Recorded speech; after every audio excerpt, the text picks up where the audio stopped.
negativos. Nosotros estuvimos aquí en Medellín, en Blue Radio, haciendo un debate precisamente en la Universidad EAFIT. Y cuando estuvimos haciendo ese debate en la Universidad EAFIT, estuvimos conversando con una candidata a la alcaldía en su momento, María Paulina Aguinaga, que fue concejal del Centro Democrático. Y me llamó la atención que la exconcejal y excandidata a la alcaldía de Medellín, hace algunos días, subió a través de las redes sociales un video explicando lo que había pasado con EPM, con Tigo Une, y el manejo de esa empresa, y cómo aquí estamos frente a un historial pues de malas decisiones de todos los alcaldes que han pasado por la oficina en Medellín. Y por eso me parece importante saludarla, entre otras cosas, porque a pesar de ser del Centro Democrático, el propio presidente Gustavo Petro compartió ese video de la excandidata a la alcaldía de Medellín, María Paulina Aguinaga. Exconcejal Aguinaga, bienvenida, gracias por atendernos. Muy buenos días, Camila, para usted, Ana Cristina, toda la mesa de trabajo y por supuesto para toda la audiencia de Blue Radio. Bueno, usted hizo un video explicando muy bien lo que había pasado históricamente con esta empresa Tigo Une, los malos manejos, no de una administración, sino de muchas desde hace bastante tiempo. Pero ahora, centrándonos en el presente, si usted estuviera en el Consejo de la Ciudad, ¿usted votaría que sí se venda esa empresa o que no se venda? Pues mire, Camila, yo creo que el problema es que escogieron el peor momento para vender, porque en definitiva la empresa perdió mucho valor. Si uno ve, por ejemplo, las cifras del patrimonio, perdió más de casi 5 billones de patrimonio. Esto equivale al 94% del patrimonio que tenía la empresa en la fusión. Y claro, el alcalde ha dicho que ese es el mejor momento, es el mejor momento para regalar la empresa. Y para que me entiendan, es como si usted tiene un apartamento que tiene que ser remodelado. ¿Usted qué hace? Usted espera a remodelar el apartamento, a pintarlo, a cambiarle la cocina, los baños, a ponerlo bonito, o usted simplemente sale y lo oferta sin remodelar para que le ofrezcan menos dinero por él. Y además con el agravante de que el Consejo le aprobó la venta, uno sin tener siquiera una valoración actualizada de la empresa. Si bien es cierto, esto ya se había discutido muchísimas veces en el Consejo, en la administración anterior, las condiciones cambiaron desde ese momento a hoy, porque, por ejemplo, EPM tuvo que capitalizar la empresa en 300.000 millones a finales del año pasado. Han seguido vendiendo activos estratégicos como las torres, que incluso este año las torres que vendieron las vendieron a mitad de precio del año 2019 y a una empresa que constituyeron 2 meses antes de hacer el negocio, que por lo menos causa suspicacia. Entonces, a mí sí me parece que el Consejo fue un tanto incoherente frente a esa aprobación. Uno, sin tener la valoración. Dos, los recursos no se van a quedar dentro de EPM, eso también creo que hay que decirlo, porque finalmente se van a destinar, es para programas que en su mayoría están dentro del plan de desarrollo del alcalde Federico y no tienen nada que ver con el core del negocio de EPM. Por ejemplo, EPM que tiene que ver con educación. Muy loable que se tengan estas iniciativas en términos de educación, de formación, de becas para nuestros jóvenes, pero eso está en el plan de desarrollo y para eso EPM ya en este cuatrienio va a pasar más de 10.3 billones de pesos a la alcaldía para que financie este tipo de proyectos. Incluso esto está hasta por fuera del objeto social de EPM, yo no sé qué tan legal sería. Y para darle la vuelta a los recursos también están diciendo que parte van a ir a la Fundación EPM, que ni siquiera es sujeto de control de la Contraloría Distrital de Medellín. Entonces, lo que hizo el Consejo ayer fue dar un cheque en blanco sin exigir que se especificara la destinación de los recursos, sin exigir, por ejemplo, que se manejen en cuentas con una destinación específica, que haya una auditoría, cosas que le exigieron a Daniel Quintero y que se le deben exigir a Daniel Quintero, a Federico y a cualquier otro alcalde, porque ya hay un precedente de que los últimos alcaldes han venido a hacer negocios con EPM, a sacarle más recursos a EPM para pagar sus gastos de campaña. Sin contar todo lo que usted enumeró en su video y de los errores pasados, que obviamente ha habido muchos, pero es que usted decía que hay que vender cuando se remodele el sofá o cuando se remodele la casa para poderla vender, pero es que creo que no hay ninguna garantía de que la empresa en un año vaya a valer menos, porque si usted mira el mercado como está, WOM está en ley de quiebras, Movistar también está muy mal y precisamente se van a unir porque no pudieron ir a la subasta juntos de 5G, entonces este es un mercado en el que todas las empresas, salvo Claro, van perdiendo plata, lo de Tigo es un desangre. Entonces, más allá de los errores pasados, pues qué garantía hay de que en un año, en 2 años, usted saca al mercado a vender Tigo Une y ya incluso nadie se la compra porque vale 0 pesos esa empresa? Lo que pasa es que lo que hay que parar son los malos manejos que hay al interior de la empresa. Por ejemplo, se acumularon pérdidas por 2.7 billones de pesos y esto no fue impedimento para que los directivos se pagaran bonificaciones anuales que equivalen a 25.000 millones de pesos. Entonces, cuando yo me refería al ejemplo de remodelar y demás, es también para tomar las riendas del negocio. Indiscutiblemente este es un sector muy riesgoso que requiere grandes inversiones, pero que justamente acá ha habido muchísimos incumplimientos desde que se dio la fusión, ha habido malos manejos y eso es lo que hay que parar. Pero es que, concejal, usted sabe bien que también ese es otro error, pero la alcaldía de Medellín no tiene el control de la compañía. Es decir, Millicom es el que tiene el control de la compañía. Entonces, ¿cómo sí, ese saneamiento cómo se haría?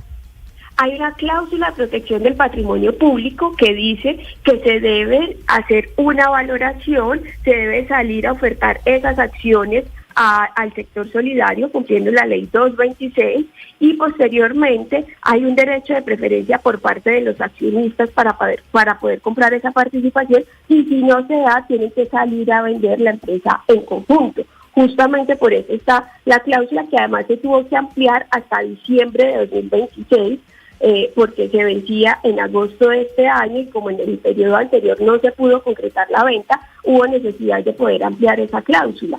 Y la situación hoy en la que está EPM, pues es que ya se autorizó y se va a vender, porque esa es la realidad hoy, por lo menos se debería garantizar que los recursos se quedaran dentro de EPM, porque ya vimos, por ejemplo, que en las pasadas administraciones se vendió la participación que tenía EPM en UNE, que tenía EPM en Isagen, que fue en el año 2016, y el alcalde se sacó 640.000 millones para un supuesto tranvía de la 80 y resultó fue mecateándose la platica. Vendió también la participación que tenía EPM en ISA, perdiendo 47.000 millones porque el precio que le estaba ofertando estaba por debajo del precio al que estaba la acción cotizándose en bolsa. Y yo exconcejal. Cosas. Sí, Ana Cristina. Sí, exconcejal, pues es que antes de hacerle la pregunta, pues quisiera resaltar una cosa, porque estamos hablando para todo el país. La exconcejal María Paulina Aguinaga ha sido 2 veces concejal de la ciudad. Ella es profesional en finanzas y economía y tiene una maestría en economía y desarrollo.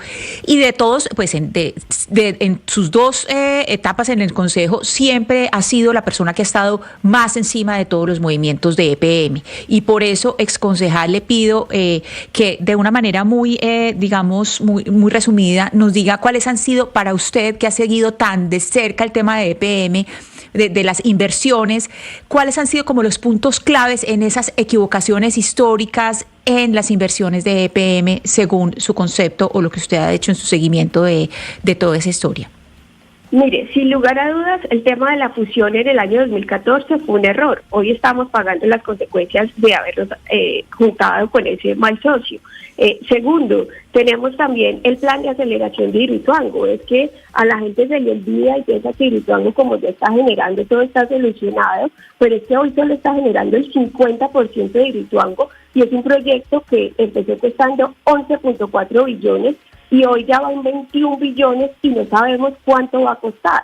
Tercero, las malas inversiones que realizó EPM en el exterior, en Chile, en México, en Panamá, que equivalen a 10 billones de pesos que no han sido capaces de repatriarlos. Incluso el alcalde Federico en su primera administración vendió el parque eólico Los Curiles en Chile perdiendo 1 billón de pesos.